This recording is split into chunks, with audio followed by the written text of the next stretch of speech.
आज मैं जिस एनिमे को एक्सप्लेन करने जा रहा हूँ वो एनिमे एकदम गजब की है। एनिमे की स्टोरी लाइन कुछ ऐसी है। हमारा मेन कैरेक्टर बाकी काफी ज्यादा स्ट्रॉन्ग बनकर अपने डैड यूजिरो को हराना चाहता है, क्योंकि यूजिरो हानमा अपने बेटे बाकी को काफी कम समझता है। और तो और यूजिरो हानमा दुनिया का सबसे स्ट्रॉन्ग आदमी है। आखिर बाकी किस तरह स्ट्रॉन्ग होगा और किन किन को चैलेंज करेगा, ये सब कुछ हम इस एनिमे के अंदर देखेंगे। ये सब कुछ एक वीडियो के अंदर नहीं होगा, इसके काफी सारे एपिसोड है। अगर सपोर्ट अच्छा रहा तो मैं सभी को एक्सप्लेन करूंगा। एनिमे की स्टार्टिंग हमें एक स्कूल को दिखाते होते हैं। स्कूल टीचर काफी ज्यादा कांप रहा था। एक एक करके काफी सारे स्टूडेंट अपने हाथों को ऊपर करते हैं और कहते हैं कि हमें नर्स ऑफिस जाना है। अचानक से हमें अजीब महसूस हो रहा है। ये सब कुछ बाकी का खतरनाक ऑरा की वजह से हो रहा था। फिर हमें स्कूल के ब्रेक का सीन दिखाया जाता है। 3 बंदे बाकी को डरा धमका रहे थे। एक बंदा कहता है कि तूने हमसे पंगा लेकर काफी ज्यादा गलती की है, और बाकी सामने से कुछ भी नहीं कह रहा था। और तभी बाकी उन तीनों की तरफ देखता है। वो तीनों जैसे ही बाकी की आंखों में दिखते हैं, वो तीनों काफी घबराने लगते हैं। बाकी वहां से जाने लगता है। मोटा बंदा रोक कर कहता है, आखिर तुम हो कौन? और बाकी कहता है कि मुझे तुम लोगों में कुछ भी खास नहीं दिख रहा। ये कहने के साथ ही बाकी वहां से चले जाता है।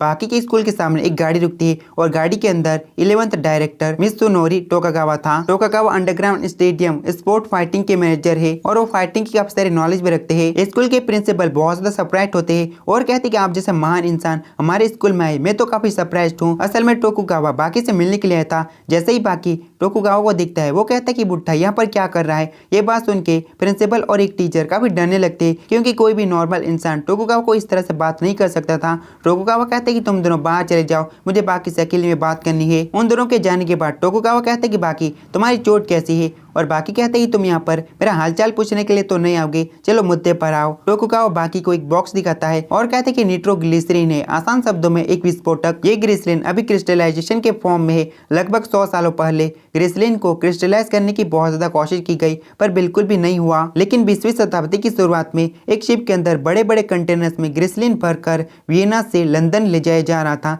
और बीच में बहुत सारे तूफान आए। पर जैसे तैसे वो शिप वियना से लंदन पहुंच गया, और जैसे ही कंटेनर्स को खोला गया, अंदर ग्लिसरीन था और वो क्रिस्टलाइज हो गया था। पता नहीं कैसे, पर वो ग्लिसरीन क्रिस्टलाइज हो गया, और उसी दिन से दुनिया में जहाँ पर भी ग्लिसरीन था वो क्रिस्टलाइज हो गया, और इसे कहते हैं सिंक्रोनिसिटी। और कुछ दिनों में टोक्यो में एक बहुत बड़ी मुसीबत आने वाली है। फिर यहीं से सीन कट होता है। हमें यूनाइटेड स्टेट के सबसे खतरनाक जेल आर्गेतोस दिखाया जाता है, जिसके अंदर एक बहुत खतरनाक कैदी डोरियन को मौत की सजा दी जाने वाली थी। मरने से पहले डोरियन को उसकी आखिरी विश पूछी जाती है। डोरियन मुस्कुराने लगता है और कहते हैं कि मैं हार को जानना चाहता हूँ, लेकिन उसकी विश को नजरअंदाज करते हुए उसे फांसी पर लटका दिया जाता है। डोरियन काफी देर तक तड़पता है, पर कुछ देर के बाद वो शांत हो जाता है। लेकिन डोरियन को 10 मिनट तक बिल्कुल ऐसे ही लटका कर रखा जाता है। उसके बाद डॉक्टर आकर उसे चेक करता है और उसकी धड़कनें अभी भी सुनाई दे रही थी, यानी कि डोरियन जिंदा था। डोरियन उठने के साथ ही 2 ऑफिसर पर अटैक कर देता है और उन्हें मार डालता है, और कुछ ही देर में सभी का सफाया कर देता है। नेक्स्ट सीन में एक ऑफिसर आकर दरवाजा खोलता है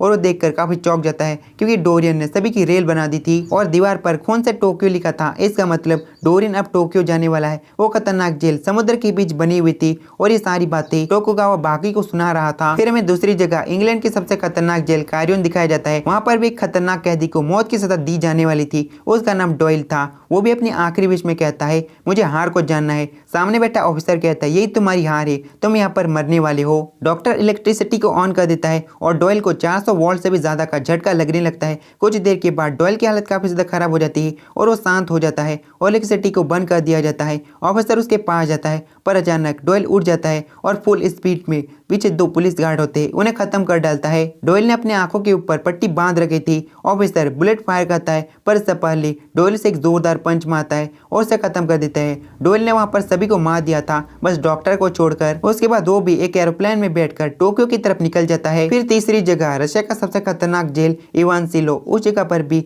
एक खतरनाक कैदी को बंद किया हुआ था। उसका नाम सिकोर्स्की था। वो भी दीवार के ऊपर चढ़कर जेल से एस्केप कर गया था, और साथ ही सिकोर्स्की ने रशियन हीरो गालेन को भी मार डाला था। सिकोर्स्की ने एक मैसेज भी छोड़ा था, मैं टोक्यो जा रहा हूँ। हार को जानने के लिए टोकुगावा बाकी से कहता है, अभी 2 बचे हैं। हमें चौथी जगह फ्लोरिडा दिखाई जाती है। समुद्र की 200 मीटर की गहराई में एक पनडुब्बी होती है। उसके अंदर भी काफी खतरनाक कैदी को बंद किया हुआ था। उस कैदी को देखने के लिए एक शख्स आया होता है। ऑफिसर उससे सारी की सारी मेटल की चीजों को ले लेता है, यहाँ तक कि बेल्ट को, ताकि वो किलर अपने फायदे के लिए उन चीजों का इस्तेमाल ना कर सके। वो बंदा कहता है कि वो किलर एक बुलेट प्रूफ केज के अंदर बंद है और कुछ भी नहीं कर पाएगा। यहाँ पर एकदम फुल सिक्योरिटी है। ऑफिसर उसे एक पिक्चर दिखाता है और कहते हैं कि 2 साल पहले ये शख्स इससे मिलने के लिए आया था, और उस कैदी स्पेक ने इसका ये हाल कर दिया। जो बंदा पूछताछ करने के लिए आया था वो काफी डर जाता है। ऑफिसर उसे कहता है, तुम एसिड वाली दीवार को नहीं छोड़ोगे, और उसे पूछताछ करने के लिए आगे भेज देता है। जैसे ही वो बंदा केज की तरफ देखता है वो काफी ज्यादा डर जाता है, उसकी पैंट भी उतर जाती है क्योंकि स्पैक उस केज के अंदर नहीं था। ऊपर से स्पैक उस बंदे को पकड़ लेता है और उसकी गर्दन को मोड़कर वहीं पर मार डालता है और उसका सोने का दांत निकाल लेता है ताकि उसे वो भागने के लिए यूज कर सके। ऑफिसर सिक्योरिटी अलार्म को बजा देता है, सभी को पता चल जाता है स्पैक ने कुछ किया है और भागने वाला है। सभी ऑफिसर्स को लग रहा था स्पैक पनडुब्बी से बाहर नहीं निकलेगा क्योंकि ये 200 मीटर की गहराई में था, अगर वो बाहर निकला भी तो मर जाएगा। लेकिन स्पैक तैरते हुए पूरे समुद्र से बाहर निकल जाता है और कोस्टल गार्ड को मार डालता है। फिर में पांचवा और आखिरी कैदी दिखाया जाता है जिसका नाम यानागी रिको होता है और यानागी ने भी बहुत सारे लोगों की जान ली थी और उसे जल्दी मौत की सजा दी जाने वाली थी। उसे एक ग्लास के केज में बंद किया होता है। दो ऑफिसर आपस में बात कर रही थी। एक ग्लास का केज बहुत ज्यादा स्ट्रॉन्ग है, अगर इस पर मिसाइल भी फायर की जाए तब भी ये नहीं टूटेगा और ये कैदी किसी तरह की पॉइजनस गैस का इस्तेमाल करता है। कहा जाता है कि वो पॉइजनस गैस अपनी बॉडी के अंदर छुपाए रखता है। यानी कि उठता है और उन दोनों ऑफिसर से पूछता है क्या तुम दोनों को पता है दुनिया की सबसे पॉइजनस गैस कौन सी है। ऑफिसर डर के मारे उस पर गन पॉइंट कर लेता है। यानी कि कहते हैं कि तुम दोनों ही बातें कर रही थी ना, इस केज को कोई मिसाइल भी नहीं तोड़ सकती, तो तुम आखिर मुझ पर गोली कैसे चलाओगे। लेकिन ये मेरे लिए बस एक किटकी से ज्यादा कुछ भी नहीं और पावर को सिर्फ एक ही जगह पर इकट्ठा करता है और उस ग्लास को तोड़ डालता है और कहते कि अब तुम मुझ पर फायर कर सकते हो और उतनी ही देरी में उसके पीछे आ जाता है और उसे वहीं पर मार लेता है और दूसरे वाले ऑफिसर को भी खत्म कर देता है। उसने भी वही मैसेज छोड़ा था, मैं हार को जानने के लिए टोक्यो जा रहा हूँ। टोकुगावा बाकी से कहता है पांचों कैदी ने एक ही मैसेज छोड़ा, मैं हार को जानने के लिए टोक्यो जा रहा हूँ। तुम इसका मतलब समझते हो ना बाकी। तो गैस ये एपिसोड खत्म होता है। आई होप कि यार आपको ये वाली एनीमे पसंद आई होगी। जिसने भी वीडियो को लास्ट देखा है कमेंट बॉक्स के अंदर 4, 5, 6 डाल दो जिससे मुझे पता चल जाएगा किसने वीडियो को लास्ट देखा है। तो bye bye, see you guys, मिलते हैं नेक्स्ट वीडियो में।